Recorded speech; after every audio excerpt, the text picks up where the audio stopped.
O maior benefício do pão artesanal é que eu posso criar os meus pães com os sabores que eu quero fazer. Eu não faço um sabor único, eu posso mudar os ingredientes, eu posso ter o meu sabor próprio, né? A minha marca própria, o meu jeito de fazer.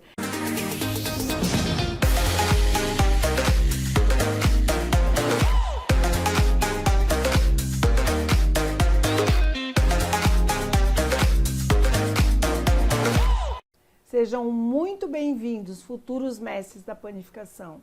Eu sou Roseni Egutti, carinhosamente chamada de a mestra dos pães pelos meus alunos. E essa é a Patrícia, minha assessora e amiga para todas as horas.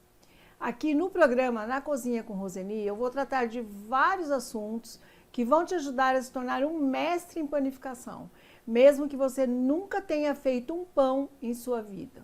E no episódio de hoje, eu vou explicar por que fazer pães artesanais em casa é vantajoso para você. Vamos lá, Patrícia? Vamos sim. Rô, as pessoas sabem o que é um pão artesanal?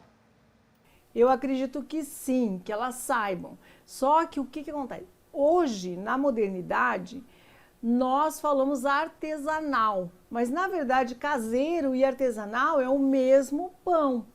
Tá? Pão que eu faço na minha própria casa, numa produção menor, né? Então, só houve hoje uma mudança, a modernidade trouxe para mim o nome artesanal, mas nada mais é que o mesmo pão caseiro que você fazia na sua casa antes, né? Às vezes você fazia um pão caseiro em casa, você não usava equipamento, mas ele era caseiro, usava um cilindro, né? Então, ele não deixou de ser caseiro ou artesanal, é o mesmo pão. Não tem diferença nenhuma. Se você fizer ou com fermentação natural, é mais ainda artesanal, porque você está produzindo o seu próprio fermento, certo? Aí é mais artesanal ainda. Ou se você quiser chamar de um caseiro com fermento natural. Não tem diferença nenhuma, é o mesmo pão. Qual o maior benefício de fazer o pão artesanal em casa? O maior benefício do pão artesanal é que eu posso criar os meus pães com os sabores que eu quero fazer. Eu não faço um sabor único, eu posso mudar os ingredientes, eu posso mudar uma manteiga por uma margarina, eu posso ter o meu sabor próprio, né? A minha marca própria, o meu jeito de fazer. E o artesanal, o caseiro, sempre ele vai ter a marca daquela pessoa que está fazendo, a identidade daquela pessoa, né? Às vezes você come o mesmo pão que duas pessoas fizeram a mesma receita, mas tem diferença no sabor. Então é uma identidade própria do fabricante daquele pão. Então você vai ter sabor que eu quero, da maneira que eu quero. E outra coisa, é muito mais saudável eu consumir um pão que eu posso regular o meu sal, eu posso regular o açúcar, né? Eu posso fazer o meu pão da maneira que eu quero para mim. Eu digo que é um pão personalizado. Eu posso personalizar o meu pão de acordo com as minhas necessidades. Se eu não posso consumir muito sal, eu posso fazer um pão com pouco sal. Se eu não posso consumir muito açúcar, eu posso passar por um adoçante. Então eu tenho na minha mão a receita, eu posso fazer como eu quero para minha identidade, como eu preciso, para minha necessidade, de como eu preciso aquele pão. No meu caso, eu amo pão integral. Então eu faço pão integral para mim, colocando as sementes que eu quero, as farinhas que eu gosto, que vão ficar melhor, mais nutritivo, mais enriquecido. Então é um pão personalizado, você pode criar o seu próprio pão. Então você tem as possibilidades. Quando a indústria faz, o que a indústria faz? Ela faz uma receita que vai ser feita numa grande quantidade. Então eles fazem uma média do teor de sal, do teor de açúcar, para agradar a maioria das pessoas. Não é o nosso caso, nós podemos fazer o pão já propriamente identificado para nós mesmos, né? No sabor que nós queremos. Essa é a grande vantagem e adição de química, né? Eu posso fazer o meu pão sem química, é uma opção que eu tenho, que eu posso fazer. Enriquecido, posso enriquecer o meu pão da maneira que eu precisar e da maneira que eu quero. Mas eu acho que a melhor coisa, nada como uma comida feita em casa, um pão feito em casa, ainda é muito mais saboroso. E o fator de saciedade de um pão feito em casa é muito maior do que o fator de saciedade de um pão industrializado. Você falou de enriquecer o pão, Rô. O que é enriquecer um pão? Eu posso enriquecer os pães com tubérculos, nós até falamos já em vários vídeos nossos, com farinhas diferenciadas. Nós temos hoje na linha de farinhas integrais um número muito grande de farinhas que são integrais, são derivados aí de trigo, mas são integrais, grãos, sementes, né? Legumes. Posso enriquecer os meus pães, posso usar recheios da maneira que eu quero. Né? Às vezes eu tenho um pedaço de goiabada na minha casa, um restinho de frango que eu fiz refogado e eu posso ir colocando nesses pães, enriquecendo e fazendo. Eu falo que assim, ó, você fazendo seu próprio pão, você pode agradar a família inteira. Porque às vezes um gosta de uma coisa, outro gosta de outra. Quando você compra um pão que ele já foi planejado na indústria para atingir um grande número de pessoas, não tem como, todos vão ter que comer aquele mesmo sabor. E na sua casa você pode dividir uma massa e fazer vários sabores e agradar uma família inteira. Você pode mudar, né, a história dessa família. Nem todo mundo gosta de pão doce e às vezes nem todo mundo quer um pão salgado. Então você pode aí ter várias opções, você fazendo seu próprio pão, você enriquece de várias maneiras, né? Você acredita que para fazer pães artesanais em casa precisa ter um dom? Isso é um mito, né? Porque eu pensava dessa maneira, que você tinha que ter o dom para fazer pães. Mas eu digo que o dom, ele pode nascer em você se você é persistente. Tá? Então, é um mito muito antigo. A minha avó tinha o dom de fazer pães, a minha mãe tinha o dom de fazer pães, e eu não tenho esse dom.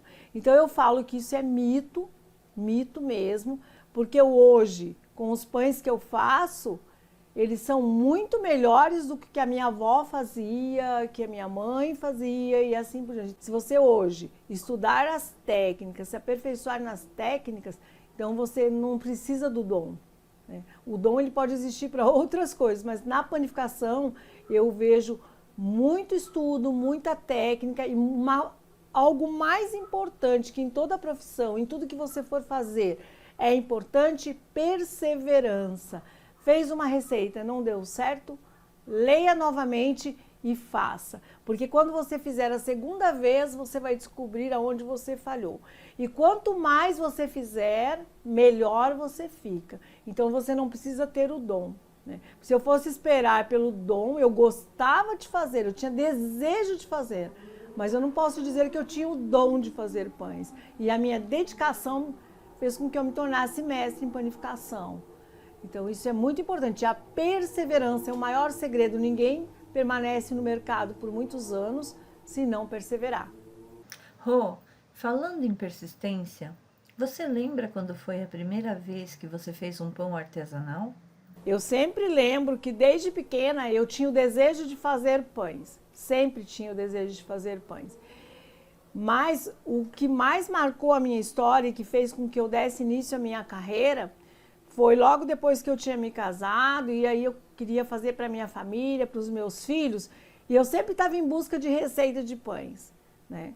E eu fiz uma receita e naquela época não com as dicas que hoje você tem, e eu acabei fazendo aquele pão e eu sempre, quando eu digo assim, não use água morna, é por causa de um grande trauma que eu tive com a água superaquecida, o leite superaquecido, e esse meu pão ficou duro. E eu sempre conto que uma pessoa da minha família comeu e quebrou um dente. Então foi a pior coisa que me aconteceu. Só que eu poderia ter rasgado a receita e nunca mais ter feito. E eu continuei fazendo aquele pão por longos anos. Ele se tornou o predileto da minha família. Então aí está o grande segredo, persistência. E se você já agora tiver uma receita certinha, muito melhor. Eu ainda tive a má sorte de pegar uma receita errada, né? E que hoje eu já transformei ela em uma receita excelente que a minha família depois consumiu por muitos anos. Mas qual foi o grande segredo aí? Eu fiz, errei, fiquei um pouquinho triste, mas depois no outro dia eu já estava fazendo o pão de novo. Então o grande segredo é fazer de novo. Quando eu fiz de novo, eu já diminuí a temperatura da água, que eu Imaginei que tinha alguma coisa que estava ali errado e dei a sorte de ter acertado, né? Naquela época não tinha uma pessoa para me ensinar as técnicas, como vocês hoje têm através do nosso canal, que qualquer pessoa que nunca fez um pão, ela faz com as nossas explicações. Então, eu perseverei e cheguei onde eu cheguei, hoje dando aula há 30 anos e perseverando. Então, você também pode fazer o seu primeiro pão. E a coisa mais linda que existe é ver o primeiro pão crescer, corar e você cortar ele. Lindo para servir para sua família. Acho que não tem coisa melhor. Rô, me conta, como você aprendeu a fazer pães artesanais? Minha avó fazia, mas eu não fiquei com nenhuma receita da minha avó, porque minha avó ainda era daquele tempo assim, coloca-se um punhado, acho que muita gente deve se lembrar, um punhado de açúcar, um tanto de sal, um tanto de leite, ainda usava aquele fermento de latinha. Então, minha avó não deixou um legado, não deixou nenhuma receita para nós. E aí eu só me lembro dela fazendo os pães. Fazia muita cuca alemã. E aí o que eu fiz? Eu tinha desejo e eu comecei a procurar receitas, né? E foi procurando essas receitas que eu achei uma que daria. Qual é a ideia de quando você quer fazer um pão? Você nunca vai. A primeira ideia que você tem é fazer um pão sem recheio, né? Para comer com manteiga. Essa é a ideia que nós temos. E essa era a ideia que eu tinha. E eu achei uma receita que se chamava assim, pão caseiro branco. Olha o nome diz tudo para mim. Pão caseiro branco, era tudo que eu estava procurando, né? E eu não tinha formas, e eu fiz ele redondo, né? Então foi assim que eu comecei, o primeiro pão que eu fiz foi desse jeito. E essa receita, além do mais, ela era grande, bastante grande. E aí ela me dava 6 pães. Imagina a primeira fazer 6 pães errados, eu ainda não tive nem a capacidade de dividir a receita, né? Que hoje a gente já até quando grava no canal, a gente explica para dividir as receitas. E era uma receita muito grande. E era para me ter desanimado. Eu não errei, depois quando eu já fiz 6 pães bonitos, redondos, depois eu fui comprando forma para fazer os pães e assim eu comecei a fazer os pães caseiros. Rô, o que vale mais, fazer e comer um pão artesanal ou comer um pão industrializado? Toda a vida um pão artesanal. Muito melhor para a sua saúde, para tudo, né? Sabor de um pão artesanal, o cheirinho do pão assando pela casa, meu Deus, é muito maravilhoso. Vale muito mais a pena você fazer o artesanal. E muita gente, e tem um contexto que as pessoas dizem assim, fazer pães é caro. Não é caro. Aí fala, o preço do gás que vai assar esse pão. Eu vou ali na padaria e compro. É porque você nunca olha na etiquetinha do pão o quanto custa o quilo daquele pão. Porque às vezes é um pãozinho desse tamanho, pequenininho, você paga um absurdo. Quando você na sua casa faria 2, 3 pães grandes. Então uma coisa que a gente não tem hábito é de olhar a etiqueta de pão para ver quanto custou o quilo daquele pão, né? Então é muito melhor. E o cheiro daquele pão assando pela casa. E eu vou dizer para vocês algo que sempre eu encontro as pessoas na rua, onde eu vou, eu converso. Muita gente ama fazer pães, ama, e não tem a coragem de fazer o primeiro pão. Gente, é fazer o primeiro e nunca mais abandonar, nunca mais. É muito fácil.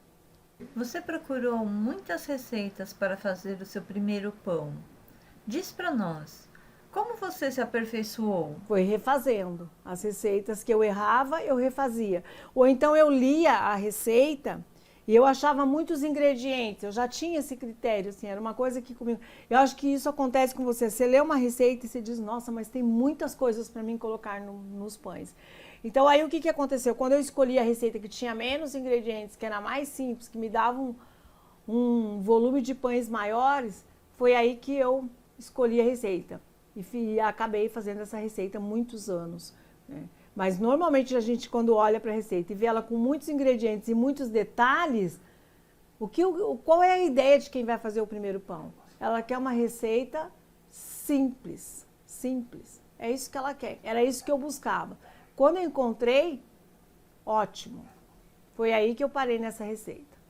Rô, você acha que hoje é mais fácil fazer os pães artesanais do que na sua época? Por quê? Sim, eu acho bem mais fácil hoje. Hoje nós temos mais informações, muito mais informações. Temos farinhas melhores também hoje. Hoje é muito mais fácil encontrar um conhecimento, pesquisar sobre uma farinha, sobre um fermento pela internet.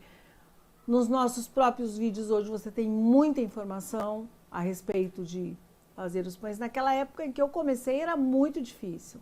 Em primeiro lugar, nem farinhas boas nós tínhamos. Depois de alguns anos que começou a ter no Brasil algumas farinhas melhores. Os fermentos, a introdução do fermento, por exemplo, seco, foi introduzido bem depois de quando eu comecei a fazer.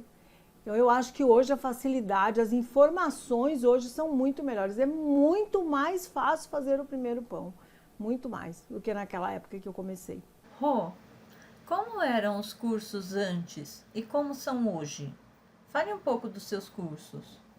Olha, os cursos também, eram pouquíssimos cursos, eram poucas pessoas que davam curso de panificação, muito pouco, era dificílimo. Por quê? Porque a panificação, ela era voltada para quem trabalhava na padaria, então ficava entre os padeiros e tal, não divulgavam nada, né? E quem fazia pães caseiros não tinha o valor que hoje foi agregado ao pão caseiro, ao pão artesanal. Hoje o pão artesanal ele está em alta. Todo mundo hoje quer consumir o quê? Um pão caseiro, um pão artesanal. Qual foi o auge? Foi o auge do pão francês. Começou o pão francês, todo mundo só queria comer pão francês. Quem fazia pão caseiro ficava para aquela história assim, é minha avó, minha tia, isso. Hoje não. Hoje o pão caseiro tem um alto valor agregado, né? Então, as informações. Hoje, por exemplo, vocês têm no nosso canal, no nosso curso, por exemplo, vocês têm todas as técnicas, todos os assuntos sobre farinha, emulsificante, gordura. Nós temos hoje com 2 massas, nós fazemos vários pães dentro do nosso curso. Hoje o curso online é uma coisa que veio te ajudar muito dentro da sua própria casa. Você pegou seu celular, colocou ao lado aqui, ó, você faz o pão. Você pegou um celular, entrou no nosso Instagram, no YouTube, vocês vão poder fazer um pão. Antes, eu não tinha nada disso à mão. Primeiro, que não tinha um celular que pudesse fazer isso. Não tinha nada da modernidade de hoje. Hoje, isso é uma ajuda muito grande para vocês. Hoje é fácil, eu falo que hoje é facílimo. Quem teve a ousadia de já comprar a farinha, ter um pouquinho de óleo, sal e açúcar e fermento, faz pão em casa. Falo isso sempre. Ligou no seu celular, entrou lá no nosso canal, na Mestra dos Pães, você já vai ter, o teu pão tá pronto. Eu já falo que depois é só sovar, né? Porque só falta eu entrar na sua casa e fazer o pão com você, porque lá tá tudo muito bem explicado. Inclusive, hoje, as pessoas podem ter você em casa, juntinho delas. É só assistir os seus cursos. Podem ter eu em casa com vocês assistindo meu curso. Olha que maravilha, né? Vamos estar juntinhos, né? E para fechar, Rô, como você começaria a fazer seus pães artesanais hoje, se você não soubesse fazê-los? Eu hoje, com toda essa modernidade, primeiro eu ia pegar meu celular e ia pesquisar, certo? Eu ia começar a pesquisar. Ou eu ia pegar uma indicação e fazer um curso. Mas como nós estamos em época de pandemia, eu ia estar na parte no online ali. Eu ia começar a pegar, escolher o pão mais fácil, olhar as receitas pela internet, verificar qual é o pão mais fácil e eu ia começar a fazer. Eu acredito que hoje eu jamais erraria. Com todas essas instruções, eu já ia fazer 1, 2, 3, porque hoje é muito fácil fazer pães. Hoje, com essa ajuda que vocês estão tendo online, principalmente nós aqui, com esse comprometimento que nós temos, com a experiência de 30 anos, colocando online para vocês, né? Entrando na sua casa, eu tenho certeza que hoje muita gente que pensou primeiro em fazer um pãozinho só para casa já está pensando diferente hoje, né? Então, acho que hoje vocês têm muito mais recursos do que eu tinha na época e que nem por isso eu desisti. Rô, mais uma perguntinha. Qual pão artesanal você indica para as pessoas começarem a fazer? Eu indico o que as pessoas chamam de pão de sal. Todo mundo fala em pão de sal para mim, né? Pão de sal é esse pão que eu sempre falo, farinha, água, porque o açúcar eu preciso colocar ele para corar, né? Para corar o pão, e o sal, e água e óleo, é um pão de sal, né? Ou então uma massa semidoce, a massa semidoce até é mais indicada, só que aí ela já vai mais coisa, vai gordura, vai ovos e tal, mas vamos de pão de sal. Então, o pão de sal, você é simples, desenvolve glúten rápido, facinho para fazer, não precisa de muito sovar, porque não tem volume de ovos, muito volume de gordura, né? Então, o pão de sal seria o mais indicado hoje para você fazer o seu primeiro pão. E o que você acha da gente fazer esse pão de sal um dia no canal? Nós vamos fazer com certeza, já está programado para vocês se nós fazermos esse pão de sal, né? E existem os pães de liquidificador também, que quem tem medo não se arrisca aí fazer os pãezinhos de massa mole, né? A gente tem vários já no nosso canal e vocês podem estar procurando aí. Um pão que eu falo que não requer habilidades, né? Misturou a farinha lá, uma massa mole de colher, aí você vai ter que ter uma forminha. Uma forma de pão de forma, uma redondinha, você consegue fazer. Mas se arrisque. Comece com um pãozinho de sal, que logo nós vamos deixar uma receita para vocês. E é isso, se você gostou desse conteúdo, já se inscreve no canal, deixa uma curtida aqui. Se tiver alguma dúvida ou sugestão, pode deixar um comentário que eu e o meu time vamos responder com o maior prazer. Muito obrigada por assistir até o final e até a próxima.